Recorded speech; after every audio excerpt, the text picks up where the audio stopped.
Good morning and welcome back to another new blog. তো আজকে তো আমি এদিকে অলরেডি স্নান টান শেষ, আর এখন বাজে প্রায় 7:30টার মতো। তো একটু পরেই রেডি হতে হইব, কারণ অনেক রিচুয়ালস থাকে। তো চলো দেখা যাক।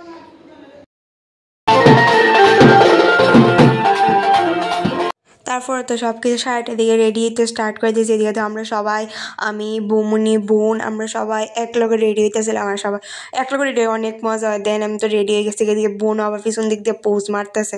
আর আমার কেমন লাগতেছে এই শাড়িটা অবভিয়াসলি কইবা কমেন্টে। এটা আমার মার শাড়ি তো সবসময় আমার ফেভারিট। এদিকে বোনও রেডি, আমার একটু পোজ মারতেছে। এদিকে মাও রেডি। আমার মা কইতেছে হ ভালো হয়েছে, অনেক চল তাড়াতাড়ি দেরি হইতেছে। আমি রেডি, মা ঠাম্মা সবাই এদিকে রেডি, অনেক কেওস করে গেছে। তো চলো এবার আমরা যাবো জল ভরতে। তারপর তো আমরা সবাই মিলা হ্যান্ডিকে জল ভরতে যাইতেছিলাম। দেখা যাইতেছে নেক্সট পার্ট।